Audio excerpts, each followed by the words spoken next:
Muito bem. Pedidos para participar. Convidar para participar.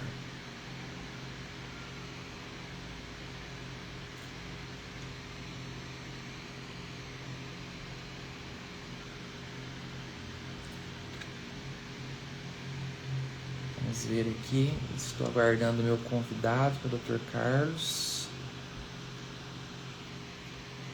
Cadê aqui? Pedidos para participar. Carlos, convidar para participar.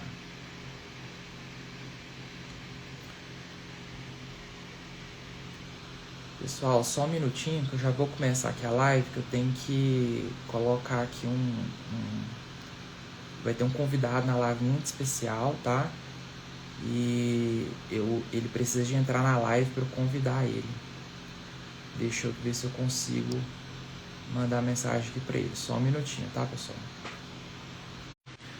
Pronto, beleza. O Dr. Carlos entrou.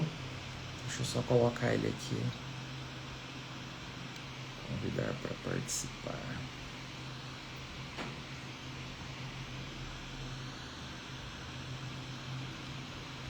Dr. Carlos, tenta fazer um pedido para participar da live. O senhor consegue?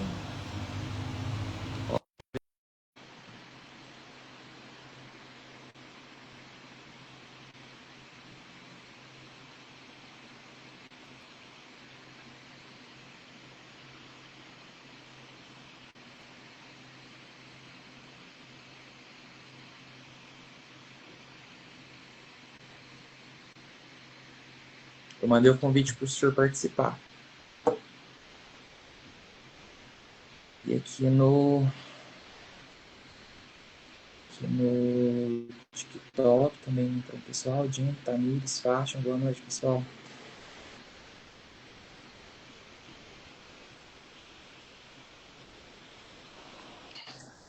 Aí, agora foi, né?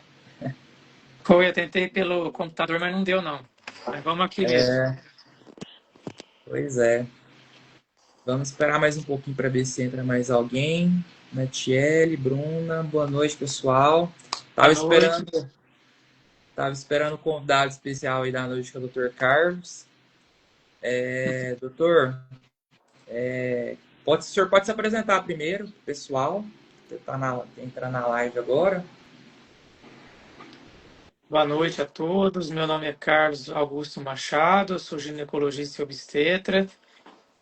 Atuo com essa área já há cerca de 10 anos. Também atuo na ultrassonografia já por esse mesmo período. Ultrassom obstétrico nos mais variados níveis. E estamos aí hoje para uma live muito proveitosa. Isso, muito bem. E vou me apresentar também para quem não conhece, sou o Dr. Vitor Hugo, tá? Sou médico também ginecologista e obstetra. Fiz uma pós-graduação em ultrassonografia na área de ginecologia e obstetrícia, né? Na Faculdade de FATESA, Educação e Saúde, tá? Pessoal, eu tô aqui também, eu tô aqui no TikTok e tô aqui no Instagram. Tem algumas pessoas aqui, quem quiser entrar no meu Instagram também, às vezes pode acompanhar a live pelo Instagram, tá? Então, é o seguinte, pessoal, hoje essa live, só para deixar claro que a gente fez o convite, né? E é uma live mais voltada para o público, mais das pacientes, do pré-natal, né? Então vai ser uma coisa assim, menos acadêmica, vamos assim dizer, né? Vai ser uma forma assim, mais leiga, né? E principalmente para os pacientes poderem tirar as dúvidas, né? As principais dúvidas que elas possam ter, tá? Então, mas a gente futuramente até pode fazer também uma live, né, doutor, assim, voltado mais para o pessoal acadêmico, né? Os colegas internos, né? O senhor dá aula na faculdade também, né? E eu também tenho alguns internos que acompanham também ali nos hospitais onde eu dou plantão, né? Sim, com certeza. A obstetrícia é muito rica, muitos temas para a gente conversar, ultrassom pré-natal, e tanto para público de pacientes, pessoas que gostam do tema, quanto para profissionais de saúde. Dá para a gente conversar bastante. Vai falar bastante, verdade. Então tá, então vamos começar, né? Ó, eu vou começar falando um tema, assim, que as minhas pacientes pré-natal, assim, geralmente perguntam bastante, tá? Então, assim, eu tô aqui no TikTok, mas quem quiser perguntar aqui no TikTok, eu vou respondendo ao mesmo tempo, tá? Que eu tô nas duas aqui, tô no TikTok, tô no Instagram. Mas a pergunta mais comum que me aparece hoje, doutor, no consultório, quando que eu faço o primeiro ultrassom? Né? Elas Aham. perguntam assim, quando que elas fazem, né? Qual que é o período ideal de fazer o primeiro ultrassom obstétrico, né? E o que que acontece? O que eu falo para elas? Às vezes elas chegam com ultrassom assim muito precoce, né? Aquele ultrassom assim abaixo ali, principalmente de 8 semanas, chega um ultrassom ali de 6 até 5 semanas. E o que acontece, né? As referências mais atuais falam que o ideal para ter uma margem de erro pequena ali, ou seja, a margem de erro de mais ou menos de 3 a 4 dias, você fazer um ultrassom a partir de 8 semanas, tá? Por volta de 8 a 12 semanas. Por quê? Esse ultrassom vai ter uma margem de erro menor. Porque se você faz ultrassom muito precocemente, que geralmente pelo ultrassom, por exemplo, transvaginal, você consegue ver o embrião ali por volta ali de 5, 6 semanas, você já viu o embrião. Só que acontece, às vezes o embrião ali com 5 semanas, alguns dias, 6 semanas, alguns dias, às vezes ele está tão pequenininho que pode ter uma margem de erro técnico.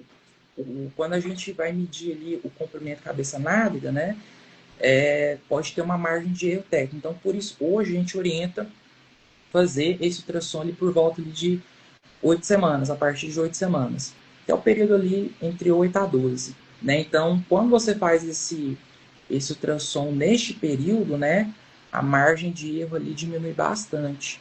Tá? Então, é por volta de 3 a 4 dias. E com o avançar da gestação, o que vai acontecer? Essa margem de erro vai aumentando. Né? Então, por isso que o ideal é fazer esse ultrassom nesse período, tá? Eu vi que fiz uma pesquisa que tem um erro técnico ali mais ou menos de 20%, tá? Então, o ideal é esperar esse período ali, pelo menos ali de 8 semanas, tá certo? Uma outra pergunta também que acontece bastante, né? Muito comum, é a questão, eu sigo a data da minha última menstruação ou eu sigo o primeiro ultrassom? Aí, primeiro, vai depender. Eu falo para o paciente, olha, gente, depende, tá? Vai depender principalmente, primeiro, a data da sua última menstruação. Você tem certeza dessa data da sua última menstruação? Tenho, doutor, tenho certeza. Então, o segundo fator que a gente vai ter que avaliar, então, é a diferença entre esse primeiro ultrassom que você fez, vamos supor, você fez um ultrassom bem datado, igual eu falei, que foi ali por volta de 8 a 12 semanas, e você tem uma DUM ali, né? Por exemplo, você tem uma data de sua última menstruação que deu uma diferença menor que 7 dias, né? Desse primeiro ultrassom ali, por esse ultrassom ali, com menos de 12 semanas. Dá para você seguir a data de sua última menstruação, tá? Mas, igual eu te falei, tem que ser esse intervalo. Se for mais de uma semana, por exemplo, aí a gente não confia tanto. Então é melhor a gente seguir o ultrassom. Agora, se for um intervalo de 7 dias ou menos, né? Dá para seguir a data da última menstruação, sim, tá? Então, essa pergunta é bastante comum, tá certo? Tem uma pergunta aqui da Sônia, que está aqui no TikTok. Sônia, boa noite. Minha filha foi fazer o transvaginal e 8 semanas, mas não estava com batimento cardíaco. Pergunta aqui da Sônia aqui no TikTok. Sônia, é o seguinte, a gente tem alguns critérios diagnósticos ultrassonográficos para saber se tem um óbito embrionário ou não. Um deles é o tamanho do embrião. Então, por exemplo, se o comprimento cabeça-nádega do seu embriãozinho tiver maior que 7 milímetros, é obrigatório ter um batimento cardíaco. Um outro critério que é bastante utilizado também, a gente utiliza o diâmetro médio do saco gestacional. Se tiver um diâmetro médio ali maior ou igual a 25 milímetros, a gente também, né, pode supor que pode ser um óbito embrionário. E uma outra coisa que a gente utiliza muito dependendo, né, da idade gestacional, às vezes o ultrassom, como eu disse, às vezes é muito precoce, né? E às vezes, o que você tem que fazer? Vamos supor que você fez um ultrassom com 5 semanas, tem um embrião, mas não tem um batimento. Então, o que a gente orienta a fazer? Repete esse ultrassom daqui umas 2 semanas, para ver se aparece o batimento cardíaco embrionário, tá? Mas aí tem que ver no seu caso, né, o laudo, né, o que está escrito, tamanho do embrião e tudo mais, tá certo? Doutor, quer acrescentar alguma coisa sobre essa questão? Pode falar, à vontade. Certo. Não, você falou muita coisa importante aí. No meu dia a dia também essas dúvidas são muito comuns. E o que eu costumo falar, assim, tentando complementar o que você muito bem falou aí, né? Muita gente guarda assim, qual ultrassom que vai melhor datar a gravidez? É o primeiro. Então, como você bem disse aí, não é exatamente o primeiro ultrassom. Né? O ultrassom realizado ali entre 8 a 12 semanas, ele é o melhor para datar a gravidez. Então, não é necessariamente o primeiro. Até hoje em dia, felizmente, nós temos uma disponibilidade maior de ultrassom, é mais fácil de conseguir fazer um ultrassom hoje em dia em relação a anos que se passaram. Então, é muito comum a paciente fazer um ultrassom assim que descobre a gravidez. Ela tem ali poucos dias de atraso menstrual, ela já faz um beta-HCG positivo, ela faz um ultrassom. Mas é importante comentar aqui na live para quem está nos assistindo que muitas vezes, quando o ultrassom é feito muito inicial, ele não vai conseguir nem ver o embrião, vai ver o saco gestacional, pode ver ali uma outra estrutura vesícula, ou um embrião muito pequenininho.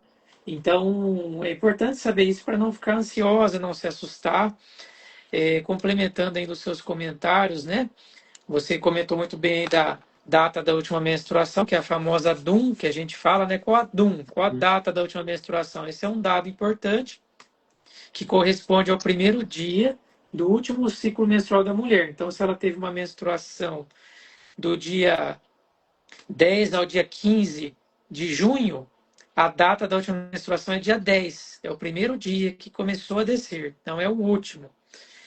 E estatisticamente falando, de acordo com a literatura, a data da última menstruação costuma corresponder à idade gestacional correta em 40% das vezes. Isso é uma estatística. Então, 60% das vezes não bate. Mesmo que a mulher tenha ali um ciclo regular, ela lembra ali o dia que menstruou, nem, isso não significa que necessariamente vai bater. Então, é muito importante fazer a ecografia, o ultrassom, principalmente nesse período aí que você bem falou, melhor época para o primeiro ultrassom entre 8 a 12 semanas. Isso, perfeito. Uma coisa que eu lembrei também, que eu gosto, até para complementar também, que às vezes a paciente já fica muito ansiosa, chega num plantão ali de madrugada, com às vezes um pouco de sangramento, né? E ela faz um beta e o beta dá baixo, né? Então, assim, hoje a gente sabe as referências, né, para a gente ver alguma coisa ali intraútero, né, dentro do útero, ele por volta ali de, acho que é nem 1.500 mais, né? Hoje eles estão falando de 2.000 até 3.000, né? Mas as referências mais antigas falavam a partir de 1.500. Então, uma orientação que a gente tem, então, assim, você vai fazer o pré-natal, também às vezes não tem muita certeza dado. Um dos primeiros exames que a gente vai pedir, até antes do ultrassom, às vezes, é aquele beta-HCG, o quantitativo.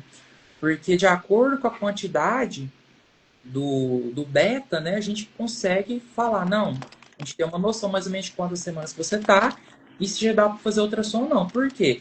Já aconteceu várias vezes chegar uma paciente ali no pronto-socorro, ah, doutor, tô grávida, ou fez um beta só aquele qualitativo, ou fez um beta que deu, assim, sei lá, um beta, por exemplo, 700. Um beta 700, às vezes você não vai ver nada. Então, às vezes gera muita ansiedade, ela vai achar que abortou, né? Porque às vezes ela sangrou ali na hora, fez um único beta quantitativo 700, e não fez nenhum ultrassom ainda, então isso gera muita ansiedade. Então, elas têm que estar cientes disso, né? Que o beta também ele é importante também, às vezes, para fazer um diagnóstico complementar e diagnóstico diferencial, principalmente gravidez ectópica, né? Mas basicamente é isso. Alguém tem alguma pergunta que está na live aqui agora? Deixa eu ver aqui, entrou a Vanessa, Rubiana, alguém quer perguntar alguma coisa? Ou a gente pode continuar E aqui só na live? complementando você, doutor Vitor, Pode complementar. complementando essa questão do beta, né, que realmente é isso daí. O paciente descobriu uma gestação, fez o teste de gravidez, deu positivo, faça os exames laboratoriais para saber se não tem anemia, se não tem diabetes, se não tem nenhuma infecção, exame de urina, exame do TSH, que avalia a função tireoidiana. E faça também, nessas situações que você bem comentou, o beta-HCG quantitativo. E uma informação que ajuda as pacientes a ficarem mais tranquilas é saber que elas podem fazer o beta sequencial, que ele tem um comportamento no início da gestação de dobrar a cada 48 horas, no início. Então, como você Isso. bem citou aí, se a paciente tem um beta-HCG quantitativo de hoje, no valor de 1.000, e então, o que, que a gente fala para ela? Ó, calma, o ultrassom agora não vai conseguir ver muita coisa, não vai ver praticamente nada, mas a senhora espera então, porque se ela tiver que esperar para fazer o ultrassom, ela vai ter que esperar 10 dias, né, para ver alguma coisa. Então, ela pode esperar Isso. 2 dias, fazer um novo beta-HCG quantitativo, ele tem que ir lá de 1.000 e para 2.000. Então, com esse comportamento, essa evolução natural, a gente pode tranquilizar vocês. Fala, olha, a sua gestação ainda não aparece no exame de imagem, mas ela está evoluindo bem, porque ela está evoluindo conforme o padrão, que você bem citou aí a gestação ectópica.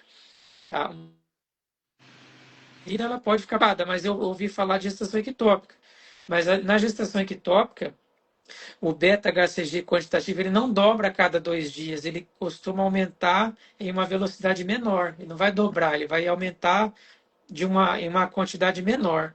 Então, esses dados nos ajudam aí a tranquilizar as pacientes para que elas possam aguardar o momento ideal de fazer o exame e ficarem mais tranquilas. Justamente, isso foi bem referido mesmo. O beta, ele, então, pessoal, ele duplica a cada 48 horas, né? Então, para pacientes que estão muito ansiosas, pacientes que o pessoal do TikTok também, pacientes que estão muito ansiosas, vocês podem repetir esse beta a cada 48 horas mesmo, tá? Porque se o beta, igual o doutor falou, se ele estiver duplicando, né, a cada 48 horas, a gente subentende que a gestação está indo bem. Se o beta ele começa ali a subir pouco, não dobrar, ou até mesmo oscilar, às vezes ele oscila um pouquinho, sobe um pouquinho, depois cai um pouquinho, depois sobe um pouquinho de novo, né? Pode acontecer de ser uma gravidez ectópica, né? A gente sempre pensa, né? Sempre é um diagnóstico diferencial, tá? Mas basicamente eu acho que é isso mesmo. Então o beta é um exame essencial para a gente fazer. É um pré-natal assim, adequado, né? Acho que é um exame básico, né? Outra coisa também que me perguntam bastante, né? Pacientes têm muita dúvida que eu vejo e elas confundem bastante. O senhor até falou assim para mim, ó, não fala disso não, porque tem muito colega, nem o próprio médico às vezes entende, né? É. Porque no laudo do ultrassom, a gente geralmente o ultrassom bem feito, né? Vai ter duas idades gestacionais ali, né?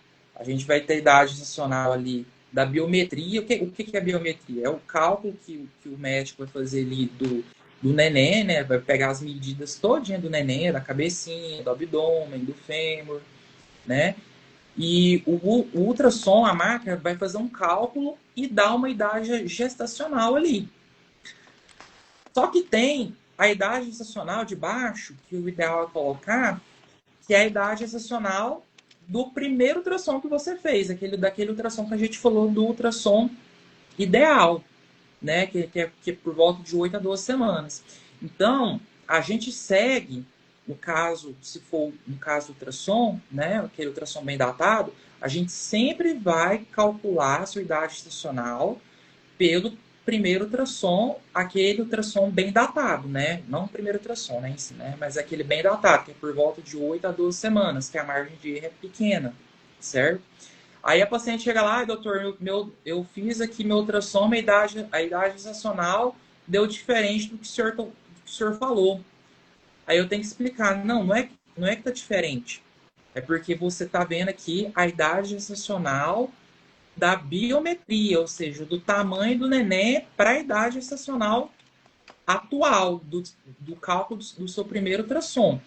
Então, resumindo a história, os ultrassons, depois do morfológico ali de segundo trimestre, né, principalmente depois daqueles ali de 28 semanas, eles servem principalmente para ver o desenvolvimento da criança, o crescimento dessa criança. É basicamente para a gente fazer como se fosse uma curva de crescimento, para ver se esse neném está tendo um crescimento adequado ou não. Vamos dar um exemplo. Você fez seu primeiro ultrassom lá com 8 semanas. Aí você vai estar com uma idade gestacional, vamos supor, de 38. O seu ultrassom lá, a idade gestacional da biometria que você fez no dia, deu lá, sei lá, 36, 35 semanas. O que isso a gente subentende? Que às vezes o seu neném não está crescendo de forma adequada. Entendeu? Às vezes é um neném pequeno. Mas a idade gestacional é a de 38, é a calculada do primeiro ultrassom. Então, isso gera uma grande bagunça. E tem muitos colegas também médicos, né, às vezes generalistas, que não entendem, né, essa diferença do ultrassom ali, o ultrassom prévio, né, do ultrassom do dia, né, da biometria, né. E aí, doutor, fala aí pra mim, isso acontece ou não? Tá. Frequência. Isso acontece todos os dias e, como você bem citou aí, eu havia te falado, né? É uma dúvida que até muitos médicos têm, médicos que não têm a prática em obstetrícia, em ultrassom, eles ficam em dúvida mesmo, porque eles veem no laudo ali, lê a idade gestacional e ficam em dúvida. Mas a sua explicação foi muito boa. Vou procurar sempre complementando aqui quando possível, né? Uma informação que eu gostaria de deixar aqui na live para quem está nos acompanhando é a seguinte: o bebezinho, ele não vai envelhecer e nem ficar mais novo. A idade gestacional é a mesma. A idade gestacional é datada lá no começo da gravidez, conforme o Dr. Vitor falou, baseado no ultrassom realizado entre 8 a 12 semanas. Se esse ultrassom estiver de acordo com a data da última menstruação, nós podemos segui-la. De acordo significa uma diferença inferior a 7 dias. Então, a gente é opcional, pode seguir a menstruação nesse caso, ou pode seguir sempre o ultrassom de entre 8 a 12 semanas. E isso tem que ser definido até o final. Então, quando eu faço pré-natal, eu converso com a minha paciente, eu falo, olha, a senhora realizou aqui um ultrassom comigo hoje e a sua gestação está datada em 10 semanas, por exemplo, 10 semanas. Hoje é quarta-feira, a senhora está com 10 semanas. Então, toda quarta-feira a senhora vai virar a semana. Que eu sei que aqui no Paraná, pelo menos, é assim, eu acredito que aí também. Muitas pessoas não gostam de semanas, gostam de meses, né? Ah, não gosto de semana. De semana, eu quero saber em meses. Então, uma forma de facilitar esse entendimento que eu costumo aplicar é isso. Falo, olha, por exemplo, hoje é quarta-feira, a sua gestação está datada em 10 semanas. Amanhã, quinta, vai ser 10 semanas e um dia. Sexta-feira, 10 semanas e 2 dias. Ah, tá complicado. Então, eu falo isso que eu falei no começo. No exemplo citado, todas as quartas-feiras a senhora vira a semana. A senhora está na semana 10. Não precisa guardar mais nada. Quarta que vem, semana 11. Isso. E será até o final. Eu falo a elas. Então, como as pacientes que acompanham comigo no meu consultório toda a gestação, eu fico um pouco mais tranquilo, não preciso às vezes explicar tanto. Mas como eu também faço pré-natal no SUS, atendo alto risco, atendo em outros lugares, eu costumo complementar a explicação nesses lugares da seguinte forma. Olha só, a senhora vai fazer outros exames de ultrassom, provavelmente em outros lugares. E provavelmente vão escrever uma data diferente do que a senhora está esperando. A senhora não se assuste. Isso é muito comum e traga nas consultas para tirar dúvida comigo. Então, eu procuro já tentar antecipar essa possível confusão que gera muita ansiedade mesmo, tanto em médicos quanto em gestantes, né, pacientes, famílias. Isso. Ó, realmente, é o seguinte, eu também falo, eu faço isso também.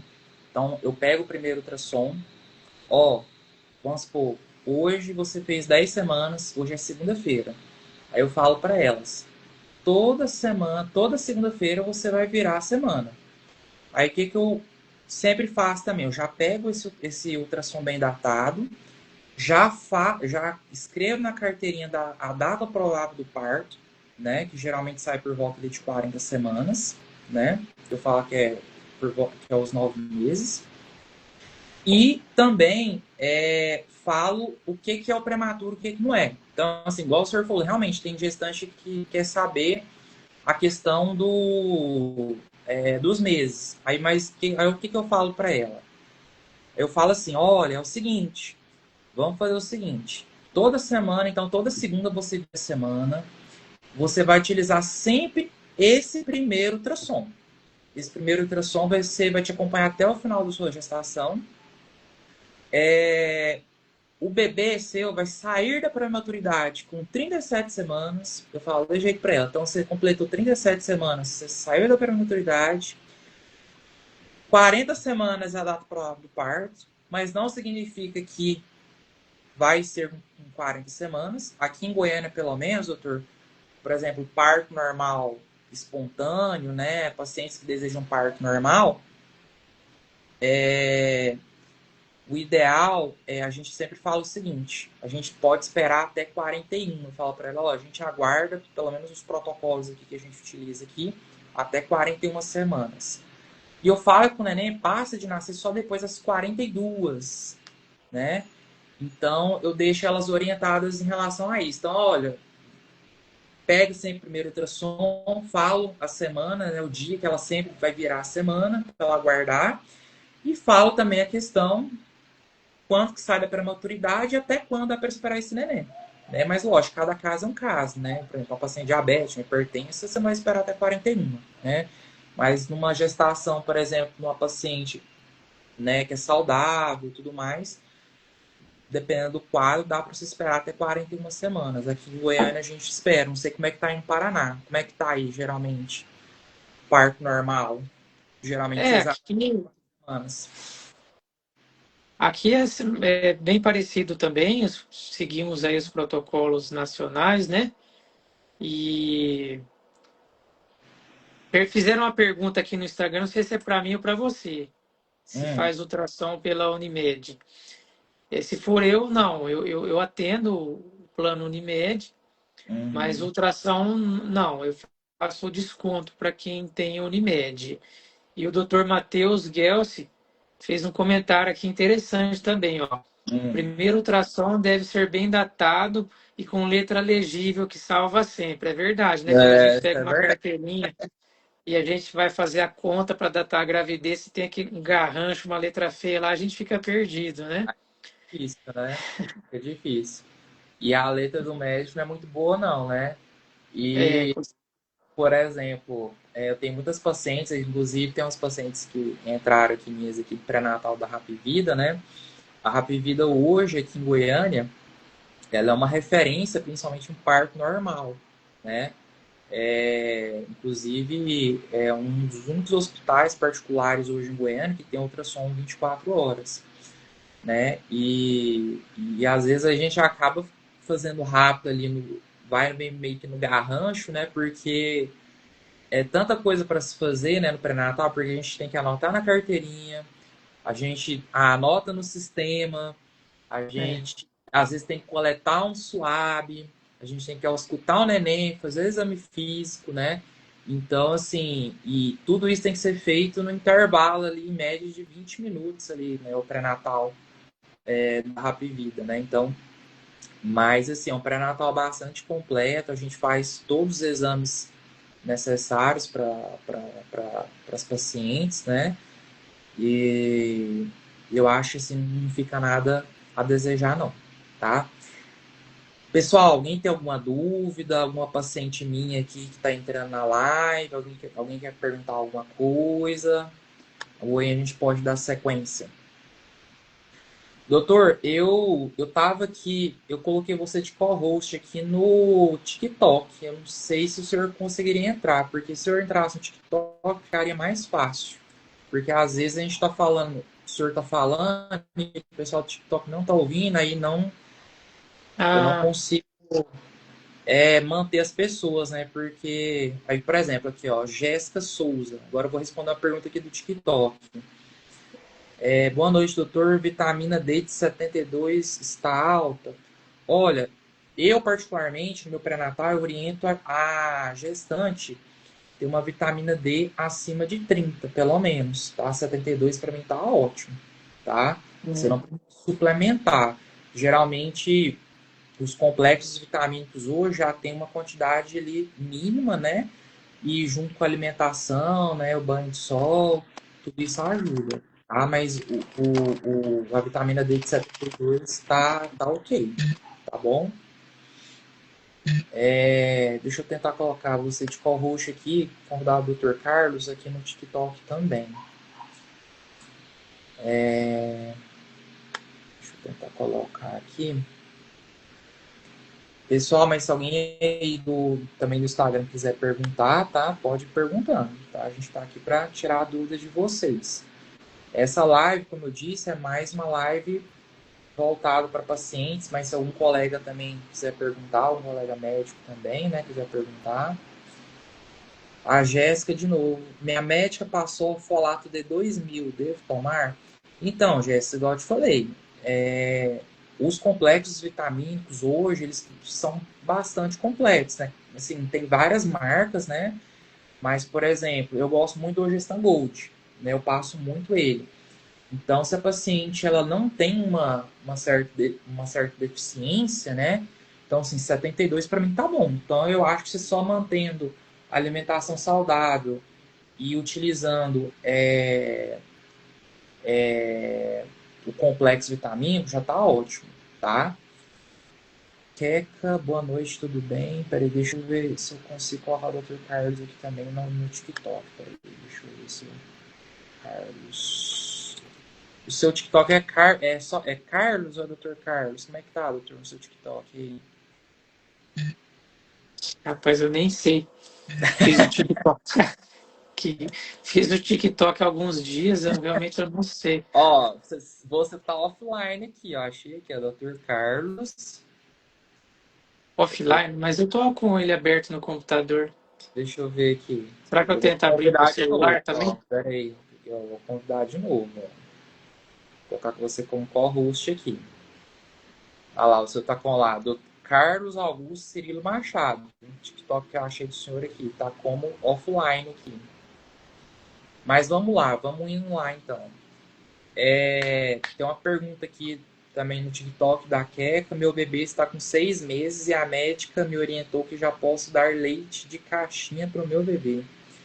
Quer que seja uma pergunta já mais para o pediatra, tá? Mas geralmente depois de o aleitamento materno exclusivo é nos primeiros 6 meses de vida. Aí depois vai complementando com, né? Aí começa a complementação alimentar. Mas nos primeiros 6 meses, o ideal, se você não estiver amamentando, tem que usar a fórmula, né?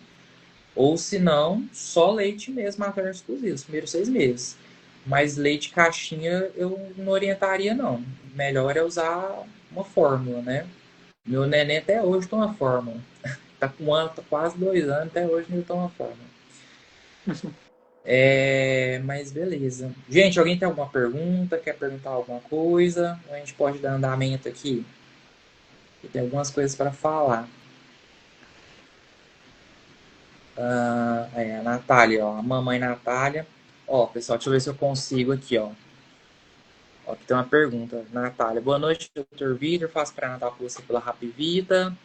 e na nossa consulta, o exame de ultrassom do endo acabou sendo feito com 6 semanas e 5. Devo continuar contando através dela? Natália, pois é. Então, você é minha paciente lá da Rapvida, né?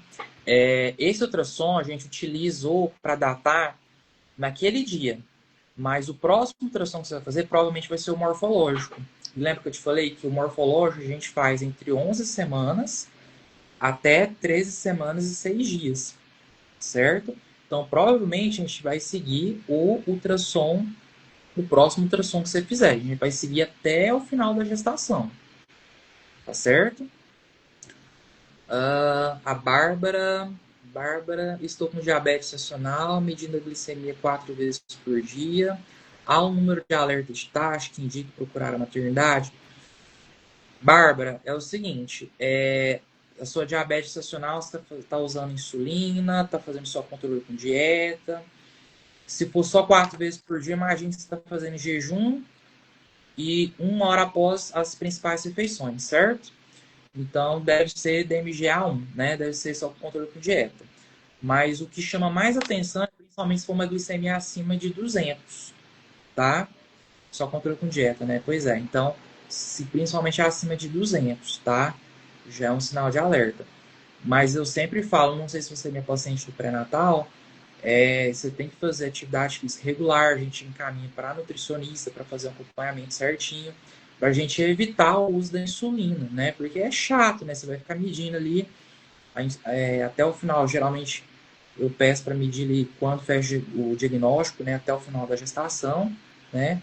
E, e pior, imagina, né? Você furar o dedo para medir glicemia e ainda pior, ainda depois ter que ficar, né, furando ali para ficar tomando insulina, né? Então, o ideal é você sempre manter esse controle, tá certo? E aí, doutor Carlos, o que o senhor acrescenta em relação a diabetes? Diabetes dá para fazer uma live só disso, hein? Mas vamos lá, Pode ir. Bárbara. Só da senhora estar preocupada aí, buscando informação, né? Já está de parabéns. Veja, hoje em dia, o diabetes gestacional, segundo a última publicação do Ministério da Saúde, corresponde a 18% das gestações. 18%. Esse valor com certeza vai aumentar. Com certeza, nas próximas publicações, eu tenho essa convicção que vai dar 20% ou mais. Ou seja, 1 a cada 5 mulheres grávidas têm ou vão desenvolver diabetes gestacional. É muito comum. Então, a primeira coisa é realmente fazer o controle glicêmico, que a senhora está fazendo aí, conforme o doutor Vitor falou, e fazer atividade física, mas veja, que atividade física uma gestante vai fazer? Se não tinha o hábito de fazer maiores atividades, tem que fazer caminhada. Caminhada, 30 minutos por dia, ou atividades em água, que não tem impacto, né? Aí no frio agora, aqui no Paraná é muito frio, não sei como é que tá aí em Goiás, né? Mas aqui não, é mais quente, né? Então é caminhada mesmo, bicicleta ergométrica e fazer o controle glicêmico, fugir de doce, correr de doce, lembrar que até o cafezinho, o chazinho com açúcar é doce, entendeu? E evitar ao máximo o açúcar, que ele é o grande vilão. Fazer o controle glicêmico. Um cuidado importante também a ser mencionado, que eu costumo falar no pré-natal, é evitar a hipoglicemia. Então é o efeito oposto aí. Tem que se preocupar sim, evitar açúcar, evitar doce, lógico. Mas eu vejo que muitas vezes a mulher fica preocupada, né? Ah, eu tenho diabetes, eu tenho preocupação com meu bebezinho, com as complicações, e agora? Eu vou ficar sem comer, eu não vou comer muito pouco. Isso não é bom, porque isso pode ocasionar hipoglicemia. E nós médicos, eu, os obstetras, o doutor Vitor, com certeza, a gente tem muito medo da hipoglicemia na gestação, que hipoglicemia é glicose baixa. Então a gente não recomenda de forma alguma jejum prolongado, ficar muitas horas sem comer, não pode também.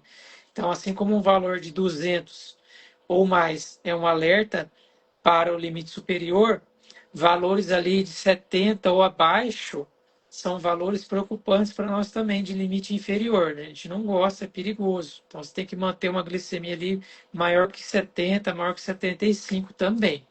Isso. É essa questão que eu falo muito para as pacientes diabéticas, né? A oscilação da diabetes que, assim, da diabetes, da glicemia que é o arriscado, né? Que mata o neném, né? A gente fala, eu falo até isso para as pacientes, né? Eu vejo muita paciente, principalmente no jejum ali, abaixo de 70, né?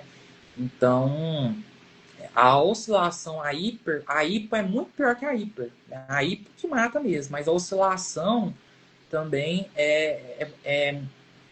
tem esse malefício, né? E já aconteceu de eu pegar plantão noturno também, chegar paciente, né, no plantão noturno, diabética, em óbito fetal. Por quê? Porque não ficava nessa oscilação entre hiper e hipo, né? E eu falo para as pacientes que a diabetes é uma doença silenciosa, né? Ela não é igual, por exemplo, à hipertensão, né? A pré-eclâmpsia, que dá sinais, né? Então, eu sempre falo para os meus pacientes, olha, pré-eclâmpsia, eu acho a diabetes muito mais séria. Eu comparo, eu acho. Por quê? Porque a pressão alta vai dar dor de cabeça, a visão às vezes ficar turva, vai dar dor epigástrica, né? No estômago, a visão fica com as mosquinhas, então às vezes dá sinais, né? Agora, a diabetes muitas das vezes não dá sinal, né? Então, às vezes, o bebê vai a óbito ali na barriga, né? Então, isso é muito sério. A diabetes ela tem que ser acompanhada assim, muito à risca, né? Inclusive aqui na Rap Vida, né? O nosso pré-natal, por exemplo, paciente que por exemplo, já está usando insulina, com 32 semanas já começa a fazer ultrassom e cardiotopo perfil biofísico semanal e ultrassom obstétrico quinzenal, para você ver tanto que é sério a questão da diabetes, certo? Mas eu acho que basicamente é isso, é ter um controle adequado, né? Para não ter essas oscilações, essas hipoglicemias, tá? Tem perguntas aí? Vamos ver aqui, vou deixar uma. A Natália aqui, ó. Alguma relação da dosagem de ácido fólico e o autismo? Doutor Carlos, sabe de alguma coisa sobre isso? Algum estudo? Olha, nada concreto. O autismo é uma condição que vem aumentando cada vez mais no Brasil, no mundo, e vem sendo estudada a todo momento. Então, busca-se identificar situações, substâncias, várias situações que possam estar correlacionados. Então, logicamente, tudo que você praticamente aí, modo de dizer, né, pesquisar que alguém sugeriu que tenha relação com autismo, você vai achar.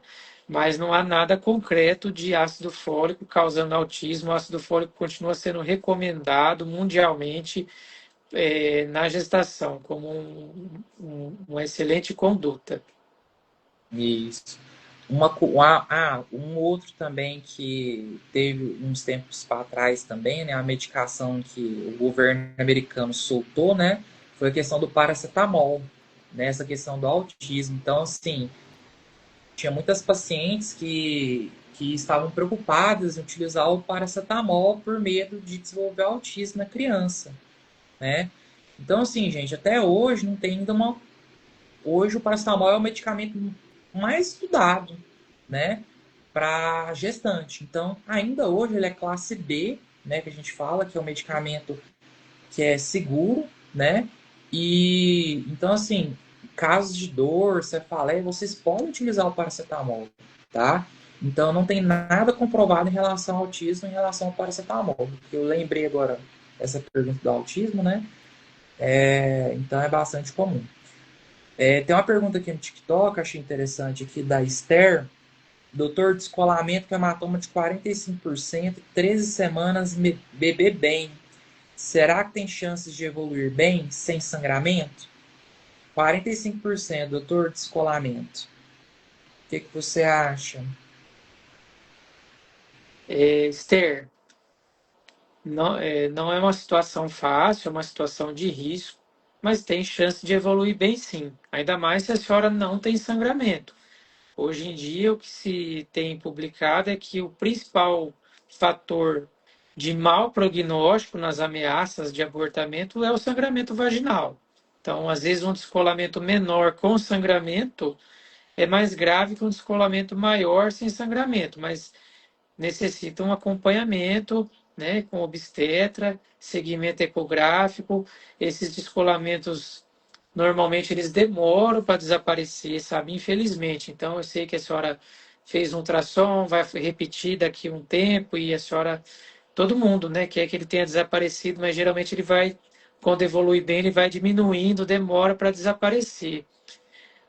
Quanto maior a área de hematoma, mais grave, né, doutor Vitor? Então, assim, o E, pior prognóstico é quando tem mais de 80% de descolamento. Esse isso, prognóstico é muito ruim. isso. Agora, então, finalmente lhe respondendo, né, Deus abençoe. Tem chance de evoluir bem? Tem sim. Vamos acompanhar e torcer para que evolua bem. Tem chance sim. Isso. Esther, é o seguinte, doutor, senhor, eu vou tentar responder ela aqui. O seu perfil que está aparecendo aqui para mim é Carlos Augusto Cirilo Machado. Ah, É esse o perfil no TikTok? então, como é que eu faço para saber? Mas esse é meu nome, Carlos, é meu nome completo. Tá no TikTok, tem que, quando você vai no perfil ali, se for esse é o nome do senhor. Tá aqui, tá só tá como offline. É isso sim, senhor. Aqui está carlos.augusto.c73, não sei o que é isso. Mas é que eu estou no Instagram no celular. Acho que se eu entrar no TikTok eu perco o Instagram, mas eu posso fazer a mudança, se Não, achar não, melhor. não. Pode manter então. Não é porque eu achei que o senhor tava no computador e no. Tá. Não, então porque o senhor tá offline no TikTok mesmo. Entendi agora.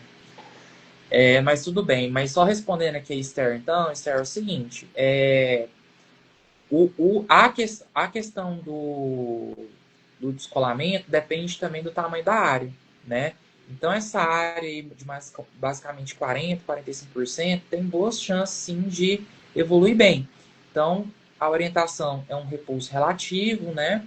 Você não precisa ficar deitado o dia inteiro em casa, nada disso, só evitar pegar excesso de peso. A gente tem uma medicação que a gente utiliza, não tem uma comprovação científica que vai resolver, mas na prática clínica a gente utiliza a progesterona, né?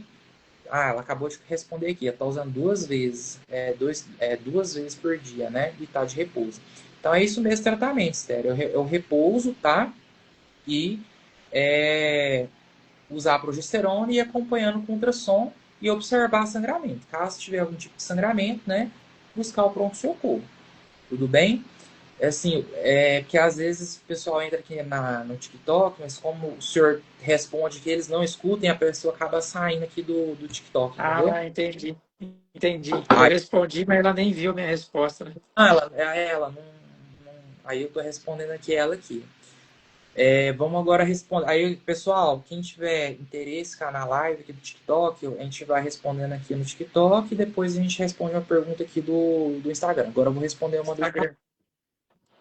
Deixa eu ver se tem mais alguém aqui. Milena entrou, Thais entrou. Natália, eu perdi mais de 11 quilos e estou com 11 semanas e 3 dias. A Natália não tá normal, né? Perder 11 quilos gestante, tá acontecendo uma coisa, tá vomitando muito. Às vezes, existe uma condição na gestação que a gente chama de hiperêmesis gravídica, né? A gestante começa a vomitar muito, não consegue se alimentar, às vezes nem se hidratar de forma adequada, e dependendo dessa quantidade de perca de peso aí tem que internar, tá? Se estiver vomitando muito, tá? A gente passa ali, se você for minha paciente pré-natal, geralmente as enfermeiras passam ali uma lista de medicamentos. Naquela lista ali tem vários remédios para náusea e vômito. Quando esses remédios não estão funcionando, né? Aí você tem que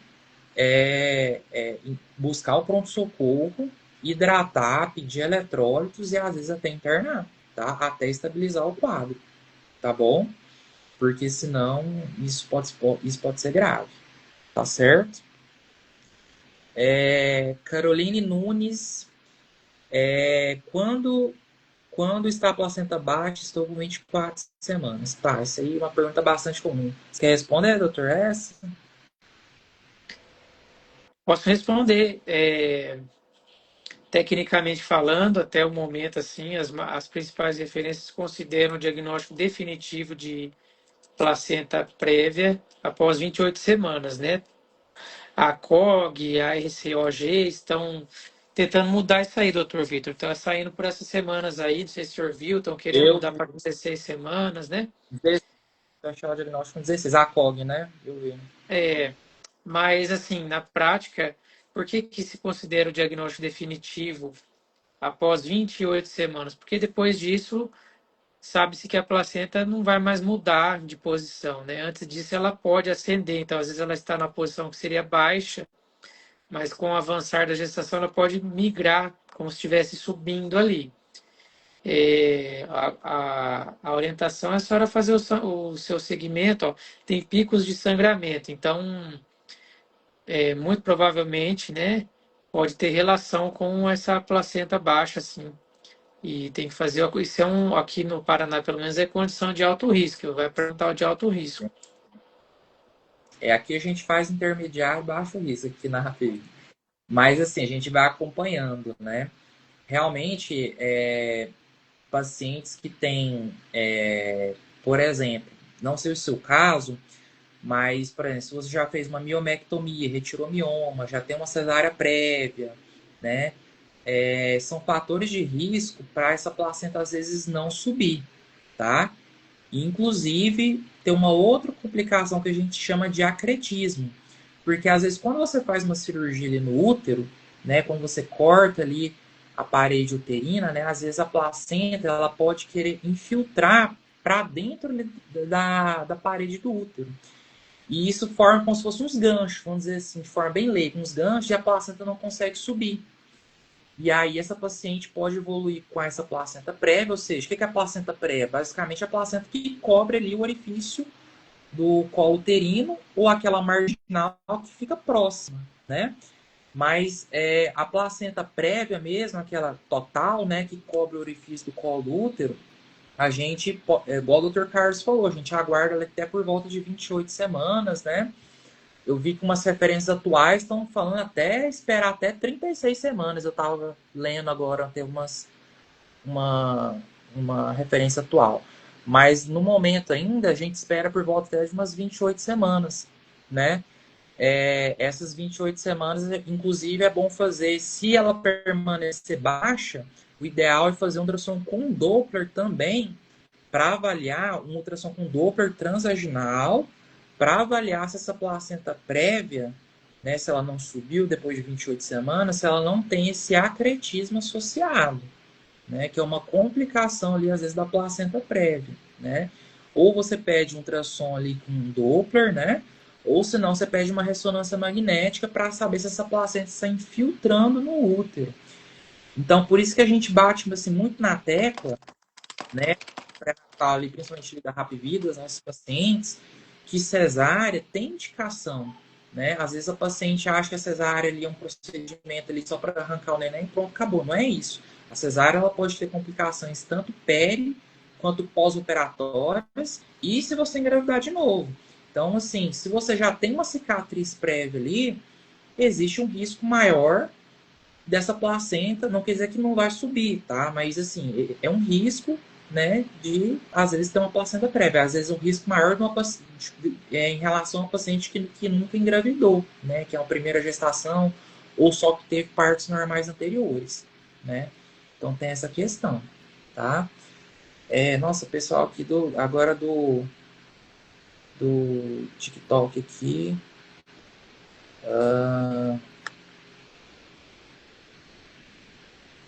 Minilax. Tá perguntando a Bea, Minilax. Olha, Minilax, eu imagino que deve ser o supositóriozinho, né?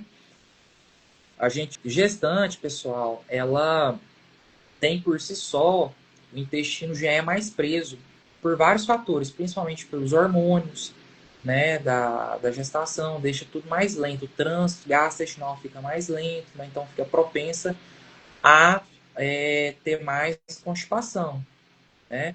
Então, chega até algumas pacientes no pronto-socorro ali que tem que fazer até realmente ali o supositório mesmo ali, né? Para poder eliminar as fezes ali, tá? Mas em casos extremos a gente usa Minilax, mas você pode usar tamarine, óleo mineral, né? E o principal, né? Bastante água. Eu falo para meus gestantes, no mínimo 3 litros de água por dia. Tem que beber bastante água, comer fibra com água, né? Para o intestino funcionar melhor ali, certo? Ah, falei bastante, né, doutor? Sim, conversamos bastante. Bastante, né? Eu vou dar andamento aqui, senão a gente vai prolongando muito. Um outro tópico que eu queria falar, que eu vou mostrar aqui para vocês. Deixa eu ver se eu consigo colocar aqui. Deixa eu ver se eu consigo colocar.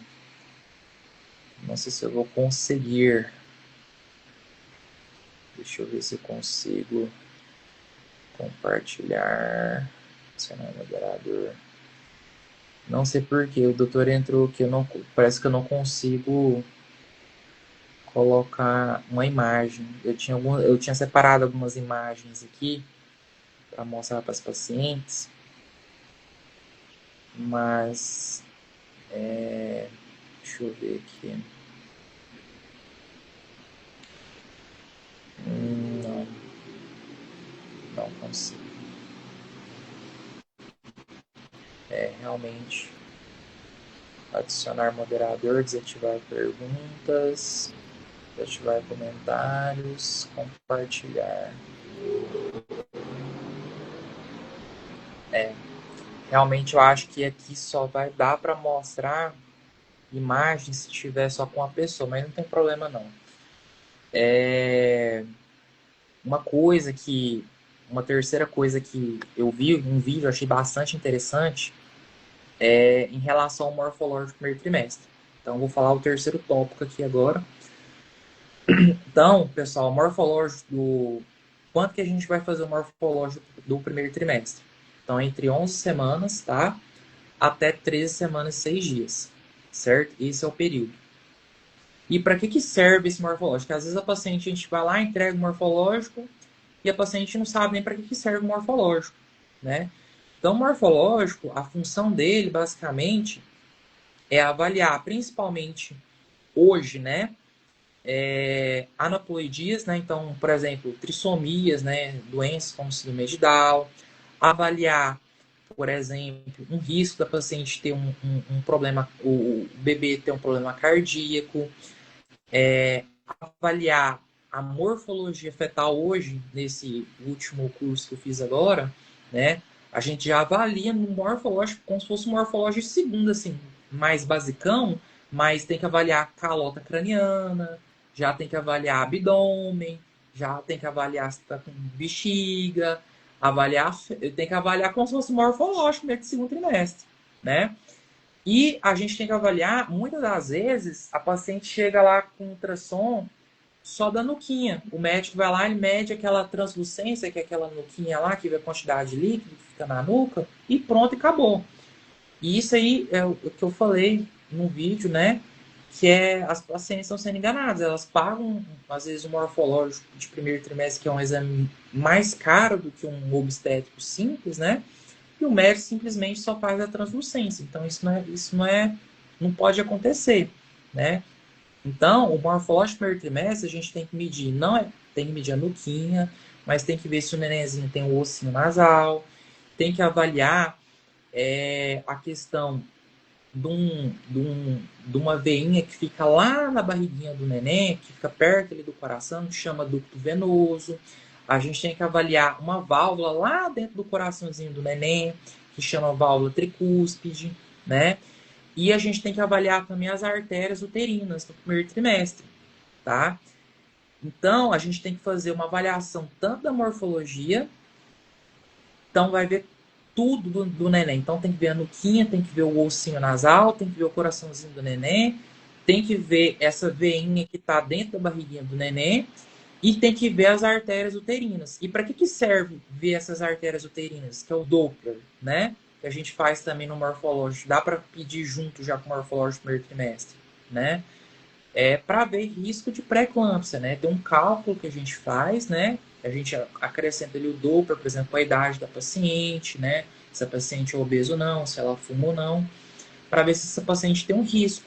Porque se essa paciente tiver um risco alto ali do Doppler das artérias uterinas já no primeiro trimestre, né? Um percentil olhar acima de 95, às vezes a gente já tem que iniciar com a S com cálcio, tá?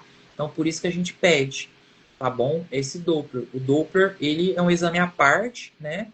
Ali que a gente pede das artérias uterinas, mas hoje a gente acaba fazendo junto com o morfológico ali do primeiro trimestre também, né? É um pedido separado, né? Então, a gente pede esse morfológico no primeiro trimestre e pede o ultrassom Doppler. Geralmente, em Goiânia, a gente faz assim, né? É como se fosse dois exames, né? Mas ele complementa o morfológico, então ele é muito importante o Doppler também, tá certo? O que mais? O senhor quer complementar alguma coisa? Não, acho que é isso aí mesmo, o ultrassom morfológico primeiro trimestre, né? Ver a morfologia do bebê também, só que como o bebê não está tão formado quanto no segundo trimestre, a gente não vê tantas estruturas, mas as estruturas que estão presentes devem ser avaliadas, não é apenas a translucência nucal, só a TN, né? Nós temos que identificar e avaliar mais estruturas. Essa questão que o senhor falou aí de fazer dois pedidos é o certo, que uma coisa é o morfológico e o completo tem o Doppler, né? Essa é uma luta que a gente tem aqui, o pessoal Não ainda faz. é uma batalha longa, não faz ainda. Mas, enfim, no meu dia a dia eu faço tudo, faço todo o exame, porque a gente quer fazer o exame mais completo possível, né? Uhum. Deixa eu pegar agora uma pergunta aqui do TikTok aqui. Deixa eu ver aqui. Doutor, estou grávida, já é minha quarta cesárea. É perigoso? Josilene. Josilene, é perigoso principalmente por conta de rotura uterina, tá? Se você não pode entrar em trabalho de parto, tá? Porque o risco do útero, o que é rotura uterina? O útero, a parede do útero abrir, porque você já cortou a barriga, o útero 3 vezes, né? Então, você vai para uma quarta cesárea, o ideal é ser a última, viu? Porque esse risco de rotura, ele existe, tá bom? Pessoal do TikTok, só é porque a gente está aqui em duas lives, não tem como fazer ao mesmo tempo. A gente está respondendo aqui no TikTok e uma pergunta no Instagram, tá? Que mais? Tem mais alguma pergunta? Aninha Bronze, fiz esse exame hoje, estou com 34 semanas, deu percentil 99. Os outros anteriores estavam normais, fiquei preocupado. Eu imagino que ela falou percentil da artéria uterina, eu imagino, né? Deve ser, né, doutor? Veja aí se você, Aninha Bronze, consegue explicar melhor para nós, porque o percentil do quê? Pode ser o percentil do abdômen, o percentil do peso fetal, o percentil de alguma artéria, né? Isso, ela falou que é da artéria uterina, eu imagino. Acho que ela tá falando da artéria uterina. É isso mesmo, Aninha? É da artéria uterina?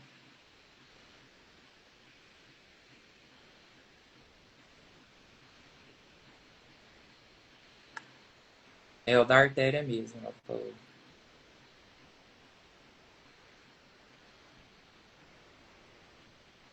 Então, Aninha, realmente, quem tem o percentil acima do percentil 95 da artéria uterina é um risco maior de desenvolver, tá? Mas é um risco maior de desenvolver, tá bom? Então, mas assim, de 34 semanas a gente não entra com a S cálcio mais, tá? A gente só acompanha mesmo, tá bom? Então tem que acompanhar. Acompanhamento. Para ver se o neném vai desenvolver de forma adequada, tudo certo. Porque às vezes essa artéria uterina pode gerar uma restrição do crescimento do neném, né? Gerar uma insuficiência placentária e por aí vai, tá? Aí tem que fazer esse acompanhamento. Se o senhor quiser ler uma outra pergunta aí, doutor, pode ler. Tá, eu tenho acesso aqui ao Instagram, né? Estou gestante de 8 semanas com corrimento e dor. Doutores não diz alto risco. 3 perdas. 3 perdas, 3 abortamentos, né? Aqui no Paraná é alto risco, acho que com certeza aí também, né? Uma condição de alto risco. O corrimento vaginal, os corrimentos correspondem a um capítulo extenso da ginecologia obstetrícia, porque podem ser ocasionados por diferentes patógenos, né? Então pode ser candidíase, vaginose, tricomoníase. Então tem que examinar para saber, né? A senhora tem que passar pelo médico, ele examinar a senhora para ele tentar identificar que corrimento é esse. A dor pode ter relação com o corrimento ou não, né? Mas pela mensagem aqui a gente não consegue dar diagnóstico. Tem um filho de 5 anos, tem útero bicorno. O útero bicorno é uma malformação uterina, né? Das malformações millerianas é a que menos causa problemas, no sentido que permite, muitas vezes, a mulher ter uma gestação, né? Que nem a senhora foi seu caso, ela tem um filho de 5 anos, né? E, enfim, existem outras malformações uterinas que impossibilitam gestação, infelizmente. Isso. Muito bem. Tem uma pergunta aqui da Luciana. Estou gestante de 24 semanas, estou com um corrimento transparente igual água e uma massa branca. Então foi a mesma pergunta. Luciana, a questão do corrimento na gestação é um negócio que tem que ser avaliado de forma clínica, né? Você falando assim, não tem como a gente saber se é um corrimento vaginal fisiológico, se é uma candidíase, ou se pode ser até mesmo uma bolsa rota, né? Então, o que você tem que fazer? Você tem que ir no pronto-socorro, mede passar um especo, né? Para avaliar a cor desse corrimento, se tem mau cheiro ou não, se esse corrimento coça ou não, né? Porque, infelizmente, assim, tem coisas que, pela internet, né, uma teleconsulta não tem como a gente responder, né? Assim, tem coisas que, infelizmente, somente na consulta online, né? Outra pergunta aqui no TikTok. Eu tive uma gravidez ectópica, é possível engravidar? Eu tirei de um lado. Sim, é possível engravidar, tá? Se você perder uma trompa de um lado, você tem 2 ovários. Se você não tiver perdido o outro ovário, tá? Você pode engravidar. Você ovula normalmente no outro ovário, tá bom? Pode ficar tranquilo. Nossa, tem muita pergunta no TikTok. Tenho um dia há um ano e descobri que tô grávida. É gravidez de alto risco? É gravidez de alto risco, tá? Se você tem um DIU e tá grávida, né? Primeira coisa tem que ver onde é que tá esse neném. Se ele tá intraútero ou se ele tá fora do útero, tá? Tem que avaliar isso aí direitinho, tá bom? Angélica Inácio. Estou 3 meses sem tomar injeção mensal, estou tentando engravidar. Posso engravidar? Tomei, né? Angélica, é o seguinte, a injeção mensal, o efeito dela, né, o nome já diz, né? Ela é todo mês, né? Então, se você parou de tomar ela por 3 meses, depende da idade. Então, o protocolo fala assim, se você tem menos de 35 anos, você pode tentar até por um ano tentar engravidar de forma espontânea, né? Tomando ácido fólico, né? Fazendo atividade física, né? Tudo certinho, né? Agora, se for mais de 35 anos, geralmente com 6, pode tentar por até 6 meses de forma natural. Depois desses 6 meses aí tem que, né? Caso não consiga engravidar, tem que ser investigado, tanto você quanto o marido, tá bom?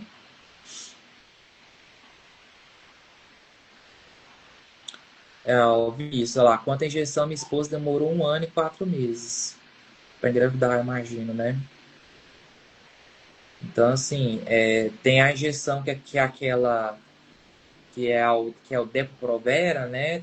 tem algumas referências que falam que ela demora, assim, para sair da circulação até um ano, né? Eu já vi algumas referências, né? Então, a Depo-Provera, ela fica mais tempo ali no organismo, entendeu? Por isso que algumas pacientes, às vezes, demoram um pouco mais para engravidar com o uso dela, tá certo?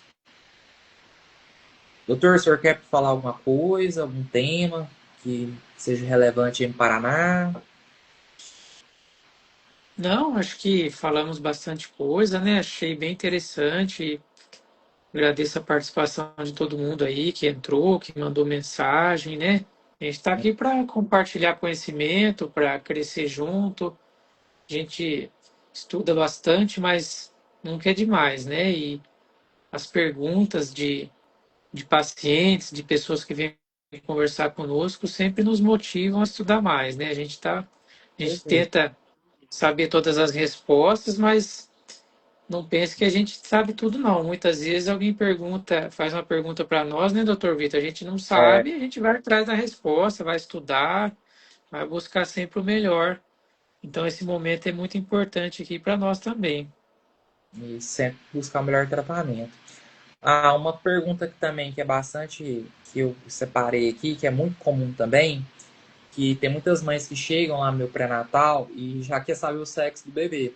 Às vezes não Né? faz a sexagem, e aí, sei lá, aí já vai fazer o morfológico primeiro trimestre. Aí eu ia mostrar uma imagem aqui, mas eu não tô conseguindo. Eu acho que é porque deve estar, não sei. Ainda eu tô aprendendo ainda a mexer nessas lives, né? Tô igual o Dr. Carlos ainda também aprendendo. Mas assim, o morfológico do primeiro trimestre, pessoal, geralmente o médico ele vê o tubérculo genital, tá? Só que ele não é 100%, tá? Igual você fazer, por exemplo, ver o sexo ali no morfológico do segundo trimestre ou a partir de 16 a 17 semanas. O tubérculo genital, ele tem uma taxa de erro ali mais ou menos de 30%, tá? Se o tubérculo genital tiver paralelo ali, retinho, geralmente assim, a gente pensa em sexo mais feminino, tá? Agora, se o tubérculo tiver mais angulado para cima, a gente pensa mais em sexo masculino. Mas, igual eu falei, não é certeza. Tem uma taxa de erro. Então, o que, que a gente orienta, né? Então, chega paciente lá no pré-natal já falando que o morfológico vai ver o sexo. Eu falei, não confia. É melhor, né? Espera para comprar esse enxoval aí, deixa para 16, 17 semanas pelo menos, ou fazer a sexagem, tá? Porque esse tubérculo pode dar essa falha aí, eu já vi de 30 até 40%, já vi algumas referências que dá essa faixa de erro, né? Que mais? Ah, e uma outra dúvida também que eu vejo bastante também, que é muito relacionada ao ultrassom com Doppler. As pacientes perguntam, doutor, Doppler é para todo mundo? Tem que fazer Doppler direto, toda hora, em todo mundo? Gente, não precisa fazer Doppler em todo mundo. Se você for pegar as referências, assim, referências científicas da COG, né, até da ISOG, né, se você for ver lá, é pouquíssimo ultrassom que é feito na Europa, nos outros países, na Europa e no Brasil. No Brasil a gente faz ultrassom como se fosse água. Mas geralmente eles fazem basicamente o morfológico do primeiro trimestre, o morfológico do segundo trimestre e depois um último ultrassom no terceiro trimestre. Então, geralmente, é um paciente assim, saudável, tá? Paciente saudável. Estou falando lá fora, tá? Aqui a nossa Brasil é diferente. Mas lá fora, se é uma paciente saudável, não tem risco, eles fazem basicamente 3 ultrassons só, né? E tem paciente que faz ultrassom toda semana, faz Doppler. Então, assim, o Doppler, ele também tem indicações, né? Então, por exemplo, o que chega muito às vezes? A paciente chega, que a gente falou mais cedo, da questão do tamanho do bebê. É um bebezinho, sei lá, veio com percentil abaixo do percentil 10, né? Aí é um bebê, aí sai lá no laudo, né? Bebê percentil baixo, enfim, né? Aí a gente solicita o Doppler nesse caso. O Doppler, ele é importante. Por quê? Aí ele vai diferenciar se o seu neném ele é pequeno constitucional, que a gente fala, né? O que é o bebê constitucional? Às vezes o pai e a mãe é pequenininho mesmo, o neném vai ser pequeno. Não tem como um neném, né? Como eu disse, né? Sei lá, um nenenzinho de coelho, né? Se nascer girafa, né? Então, assim, neném, se o pai e a mãe é pequeno, o neném vai ser pequeno. Aí o Doppler que vai definir se é realmente ele é constitucional, ele é pequeno porque os pais são pequenos, ou se tem alguma alteração patológica, principalmente ali na placenta, né? Aí nesses casos, sim, a gente indica o ultrassom, tá? Com Doppler. É um dos exemplos, né? Então, por exemplo, então, meu bebê tá pequeno, fiz o Doppler tá normal, então ele é só pequeno. O Doppler vê alterado, doutor, vê algum Doppler alterado, ele pequeno com Doppler alterado, a gente já fala que ele é restrito, né? Ou, por exemplo, não só a questão do peso, a circunferência fez lá o percentil da circunferência abdominal, né? Deu uma circunferência abdominal ali, né? Percentil ali abaixo, por exemplo, de 10, por exemplo. A gente já suspeita de alguma coisa também, né? Às vezes tem que solicitar. Outra indicação de Doppler, pacientes hipertensos, né? Então a gente tem que fazer Doppler com maior taxa de obesidade pré-natal. Paciente que tem uma, como é que fala, gente? Gemelares, né? Principalmente gemelares monocoriônicos, né? Pode ter algumas complicações dos gêmeos, né? Que compartilham a mesma placenta, tem que fazer ultrassom com Doppler. Então a gente tem as indicações para fazer Doppler. Então, assim, não tem que ficar fazendo Doppler toda hora para todo mundo, certo? Eu acho que é isso. Sim, bastante coisa, né, doutor Vitor? Pois é. E TikTok, nossa senhora, tem demais aqui, né? Mas já deu aqui só no TikTok 1 hora de live. Pessoal, deixa eu só responder. Eu vou responder só mais uma pessoa aqui do TikTok. Eu vou fazer o seguinte: se o Dr. Carlos quiser, a gente vai organizar melhor para a gente poder tentar integrar para ficar assim, para a gente conseguir responder as duas plataformas, porque senão ficou muito ruim, né? Ficou muito ruim É, assim, né? Por exemplo, aqui, ó, tem uma paciente aqui, ó, doutor, tomo desogestrel há alguns anos, demorava alguns meses para vir o escape, há poucos dias. Não, esse aqui eu não consegui ler tudo. Heloísa entrou, me ajuda. Tá,